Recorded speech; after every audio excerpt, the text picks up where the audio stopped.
जय हिंद दोस्तों, मैं आप सभी के बीच लेकर आ गया हूं क्लास 12th के लिए आपका केमिस्ट्री सब्जेक्ट का आपका बीवीआई लघु उत्तरीय प्रश्न केमिस्ट्री सब्जेक्ट का जो आपके एग्जाम में पूछे जाएंगे। तो ये आपका लघु उत्तरीय केमिस्ट्री सब्जेक्ट का क्लास 12th का ये सेकंड वीडियो है और इसमें क्वेश्चन हम लोग देखने वाले हैं 21 से 40 तक।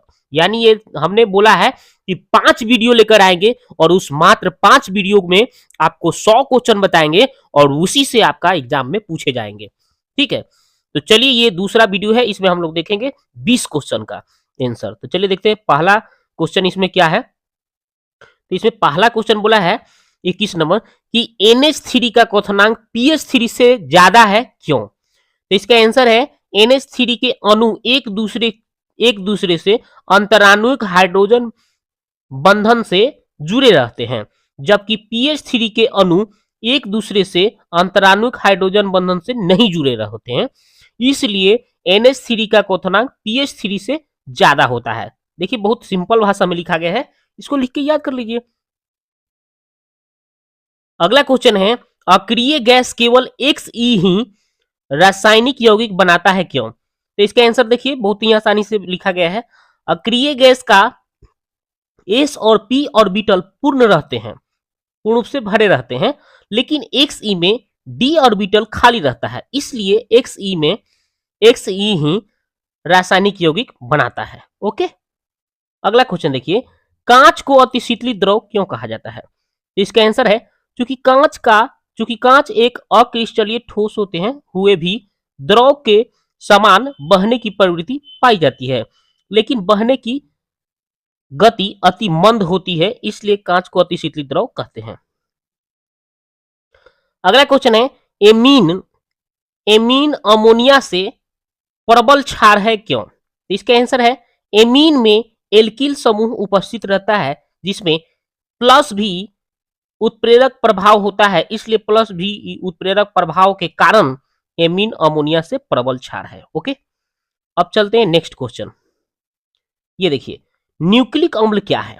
तो बहुत ही वीवीआई क्वेश्चन है, ये दीर्घ में भी पूछा जा चुका है और लघु में भी। तो न्यूक्लिक अम्ल एक ऐसा जैव बहुलक होते हैं जो न्यूक्लियोटाइड के पुनरावृत्ति इकाइयों के मिलने से बनते हैं, उसे न्यूक्लिक अम्ल कहा जाता है।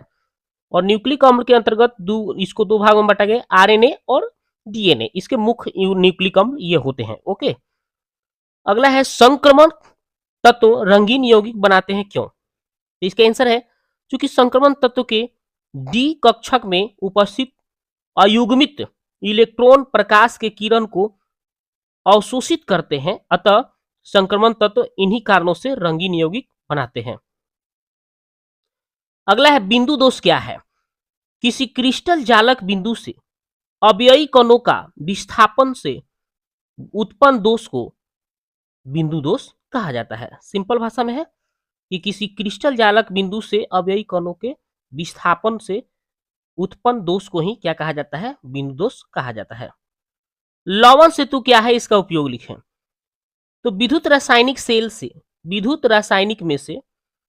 रासायनिक में दो अर्ध अभिक्रिया वाले पात्रों को जोड़ने के लिए जिस यू आकार के नली का उपयोग करते हैं उसे लवण सेतु कहते हैं। सिंपल भाषा में है कि विद्युत रासायनिक सेल, ठीक है, विद्युत रासायनिक सेल में दो अर्ध अभिक्रिया वाले पात्रों को जोड़ने के लिए यू आकार की नली का उपयोग किया जाता है, जिसे हम लवण सेतु कहते हैं। यहाँ पे देखिए सेल कर लीजिएगा, सेल लिखा है ना, विद्युत रासायनिक सेल में लिखिएगा, यहाँ सेल कर लीजिएगा। ओके, यहाँ पे सेल लिख लीजिएगा, सेल विद्युत रासायनिक सेल में। ठीक है, विद्युत रासायनिक सेल में दो अर्ध अभिक्रिया वाले पात्रों को जोड़ने के लिए यू आकार की नली का उपयोग किया जाता है, उसे लवण सेतु कहा जाता है। लवण सेतु का उपयोग क्या है भाई, तो इसका उपयोग दो विलयनों के बीच में उत्पन्न विभव को खत्म करने के लिए किया जाता है। ठीक है, आरएनए और डीएनए में अंतर, तो सिंपल भाषा में देखिए लिखा है, यह एक कुंडलित होता है, यह द्विकुंडलित होता है। इसमें राइबोज शर्करा पाया जाता है, इसमें डी ऑक्सी राइबोज शर्करा पाया जाता है। यह राइबोसोम तथा कोशिका द्रव में पाया जाता है। और यह केंद्रक गुणसूत्र तथा माइटोकॉन्ड्रिया में पाया जाता है। सिंपल भाषा में है, ये 5 नंबर में भी पूछा जा चुका है और पूछा जाएगा। मोलारता और मोललता में अंतर लिखें। एक तरफ मोलारता, एक तरफ मोललता। 1 लीटर बिलियन में घुले हुए बिले के मोलों की संख्या को मोलारता कहते हैं। 1 केजी विलायक में घुले हुए बिले के मोलों की संख्या को मोललता कहते हैं। यह ताप पर निर्भर करता है, यह ताप पर निर्भर नहीं करता है। इसका इकाई मोल प्रति लीटर, इसका इकाई मोल प्रति केजी होता है। शॉटकी दोष और फ्रेंकल दोष में अंतर, तो सिंपल है, यह एक रिक्तिका दोष है, यह एक अंतरकाशी दोष है। इसमें धनायन एवं ऋणायन का आकार लगभग समान होता है। इसमें धनायन का आकार छोटा और ऋणायन का आकार बड़ा होता है। इसमें आयन क्रिस्टल जालक से निकल जाते हैं। इसमें आयन अंतरकाशी में चले जाते हैं। मोल प्रभाज क्या है, तो किसी बिलियन में बिले तथा बिलियन में मोलों की संख्या के अनुपात या बिलियन में एवं बिलियन को मोलों की संख्या के अनुपात को मोल प्रभाज कहा जाता है। सिंपल भाषा में देखिए, माने किसी बिलियन में बिले तथा बिलियन की मोलों की संख्या के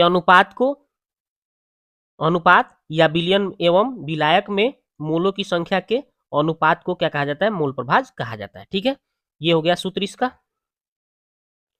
समपराशरी घोल क्या है, तो देखिए सिंपल भाषा में, ऐसा बिलियन जिसके पराशरणी दाब समान ताप पर समान हो उसे समपराशरी घोल कहा जाता है।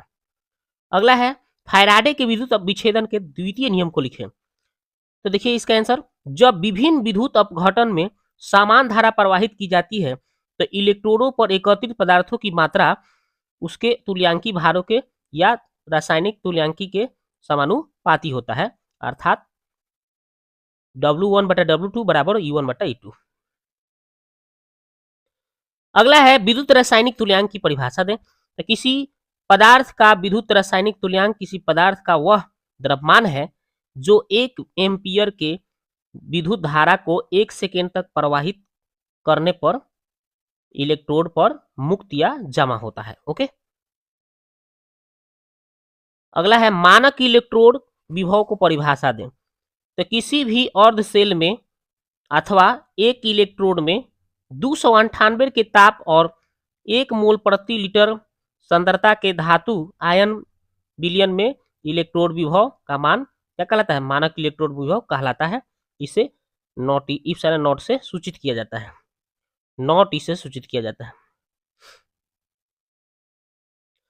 अभिक्रिया के वेग पर ताप का क्या प्रभाव पड़ता है, तो इसका आंसर है, अभिक्रिया के वेग ताप बढ़ाने पर बढ़ता है। लगभग 10 डिग्री सी ताप बढ़ाने पर अभिक्रिया का वेग 2 से 3 गुना बढ़ जाता है। प्रथम कोटि की अभिक्रिया से आप क्या समझते हैं, तो वह अभिक्रिया जिसका वेग अभिकारक के सांद्रता के प्रथम घात के समानुपाती होता है उसे प्रथम कोटि की अभिक्रिया कहा जाता है। जैसे आप इसे लिख सकते हैं। भौतिक अधिशोषण और रासायनिक अधिशोषण में अंतर देखिए सिंपल भाषा में कि इसकी प्रकृति उत्क्रमणीय होती है, इसकी प्रकृति अनुत्क्रमणीय होती है। इसकी प्रकृति में सक्रियण ऊर्जा का मान अधिक नहीं होता है, इसमें इसकी प्रक्रिया में सक्रियण ऊर्जा का मान अधिक होता है। इसमें किसी प्रकार की विशिष्ट प्रकृति प्रदर्शित नहीं होती है, इसमें अत्यंत विशिष्ट प्रकृति प्रदर्शित होती है। ओके, अब चलिए अगला क्वेश्चन, पेप्टिकरण को परिभाषित करें। तो पेप्टाइड बनाने की प्रक्रिया को पेप्टिकरण कहते हैं। ओके, तो हम इसमें आपको बता दें कितना 40 तक ले हो गया कंप्लीट। अब नेक्स्ट वीडियो में फिर 20 क्वेश्चन लेकर आएंगे। तो वीडियो आपको कैसा लगा दोस्तों, जाके कमेंट में कमेंट करें। मिलते हैं नेक्स्ट वीडियो में, ठीक है।